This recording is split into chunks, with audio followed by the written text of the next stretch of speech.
Às vezes a gente dá aquela extrapolada, né? Isso já acontece com todos nós.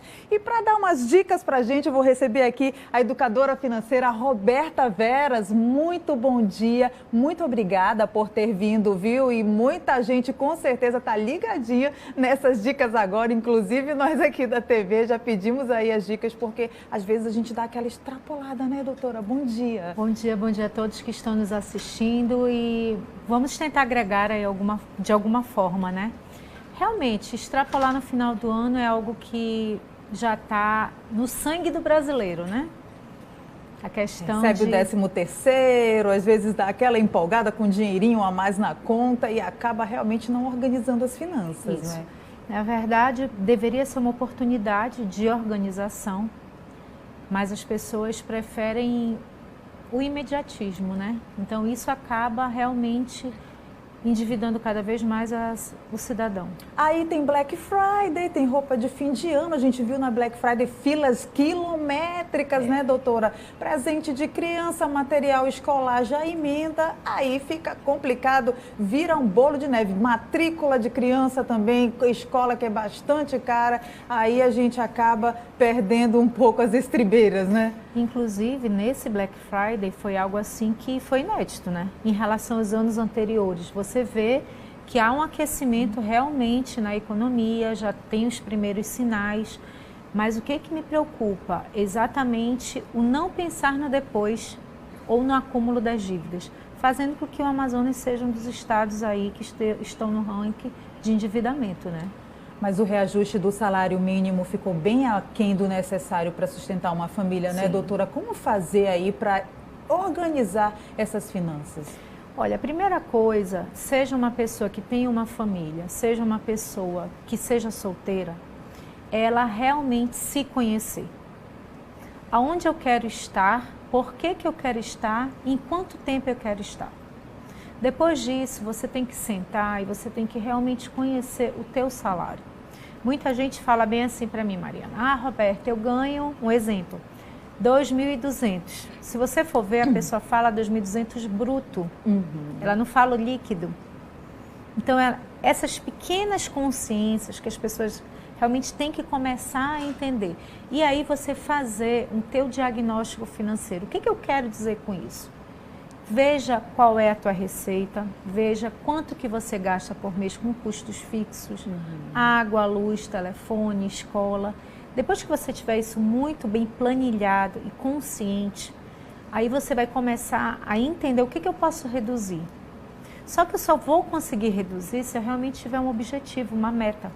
Seja ele para pagar um parcelamento, seja ele para realizar um sonho de alguma coisa, entendeu? E uma coisa muito importante hoje é a questão do cartão de crédito. Porque as pessoas parcelam e elas não entendem que isso faz parte do orçamento do mês. Então, sempre que você tiver um parcelamento, você tem que considerar ele como uma dívida ali que é no início. E que acumula com as parcelas, com novas parcelas. Porque, né? por exemplo, o cartão, se você não pagar, ele vai juros sobre juros. E aí, quando você vê, você já está aí num endividamento muito grande. Doutora, a gente tem aí umas informações, alguns dados, vamos mostrar aí na tela, produção, para a doutora comentar aí uns dados de pessoas aí. Amazonas é o 3º estado com o maior número de devedores no país. São 330 mil pessoas que estão inadimplentes. Esses dados são da Câmara de Dirigentes de Lojistas. 78,8% da população de Manaus está endividada. Que coisa, hein? É, muito sério.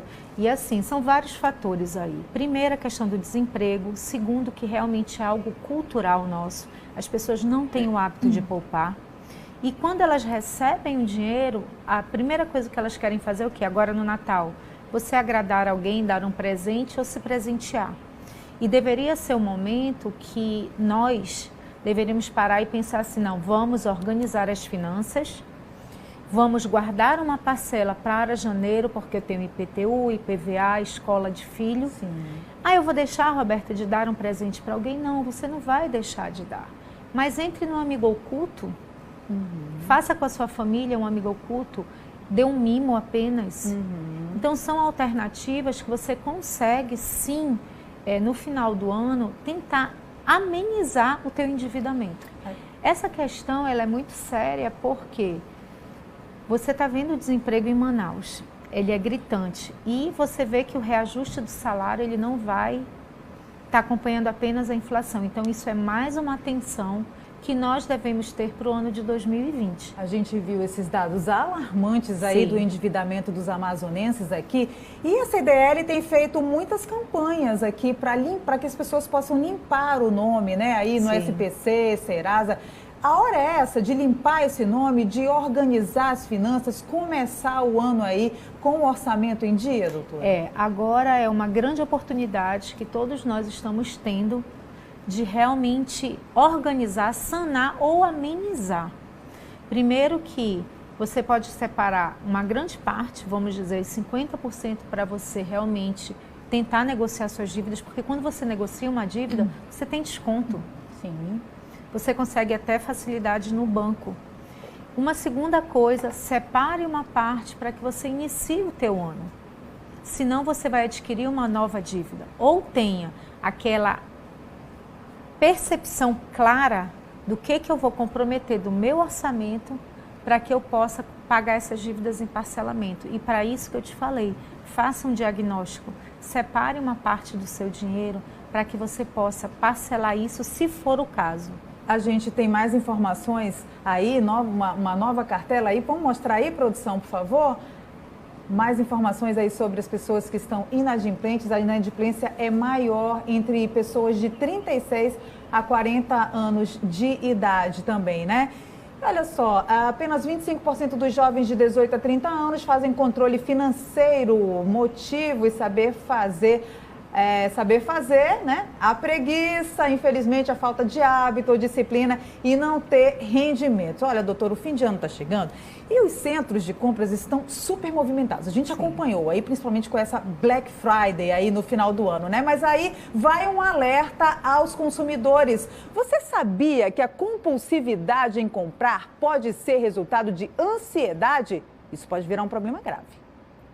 Segundo a Organização Mundial de Saúde, 18 milhões de brasileiros sofrem com a ansiedade. O que pouca gente sabe é que as relações de consumo estão diretamente ligadas a este transtorno. Tereza entende o motivo porque as pessoas compram sem pensar e tem uma estratégia.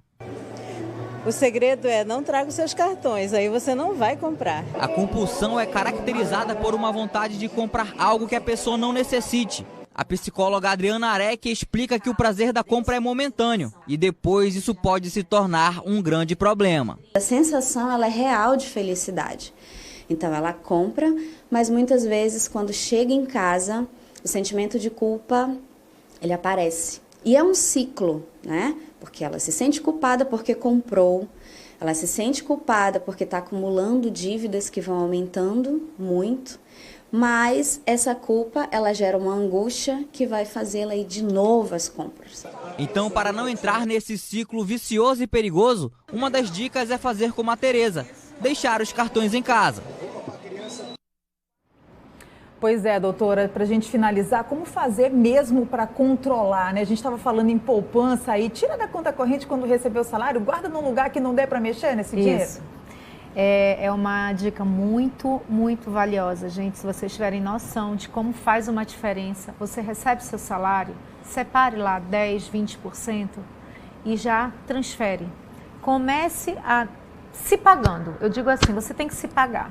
E esse se pagar vai ser para a tua aposentadoria, vai ser para uma viagem, vai ser para algo a longo prazo, mas se pague primeiro. Porque eu acho que é muito frustrante você passar o mês inteiro trabalhando e ver teu salário acabar em 10 dias. Uma outra coisa que eu acho engraçado, quando você for para shopping, porque a ansiedade é algo que realmente ela é um caso, assim, um fator muito sério. Se você tem vontade de comer alguma coisa, ou de comprar alguma coisa, quando você pensar, respire. É uma técnica, respire e diga assim, vou dar uma volta, vou tomar uma água. Você vai ver que a tua adrenalina ela vai baixar. Faça a pergunta, eu preciso disso? Eu vou usar realmente? Tente ir, seja para o supermercado, seja para um shopping, com uma listinha. O que realmente eu preciso? Porque se você for para um supermercado, se você for para um shopping, já com o teu lado emocional afetado, o que vai sobrar? algo para te comprar e aquilo ali acalmar o teu emocional. Então, procure fazer perguntas, é necessário, eu preciso, entenda a diferença de necessidade e desejo. É isso aí, doutora. Eu acho que o grande, assim, uma coisa muito importante, eu necessito, eu desejo. E aí depois isso, e uma coisa muito simples hoje, eu vou pagar meu cartão de crédito? Porque a questão, por exemplo, dos jovens hoje que a gente está vendo, o que acontece muito em relação aos jovens? Os pais têm uma certa culpa nisso, porque eu não tive, eu quero proporcionar tudo aos meus filhos. E esse proporcionar tudo, você não está dando espaço para eles também conseguirem suas coisas. Então isso é um fator muito sério que está afetando muito a faixa etária de 18 a 25 anos. Tá certo, doutora. Estão dadas as dicas aí aos nossos telespectadores. Muito obrigada pela sua presença, por um assunto, falando de um assunto tão importante aqui, que afeta muita gente, principalmente entre os jovens, né? Que a expectativa para 2020 seja de economia, de realmente colocar o orçamento em dias, de focar no objetivo, como a senhora mesmo falou. Isso. E pense assim, se você falhar a primeira vez, tente a segunda. Crie isso um hábito, uma rotina, que você consegue. Tá certo, doutora Roberta Veras com a gente aqui ao vivo falando de educação financeira.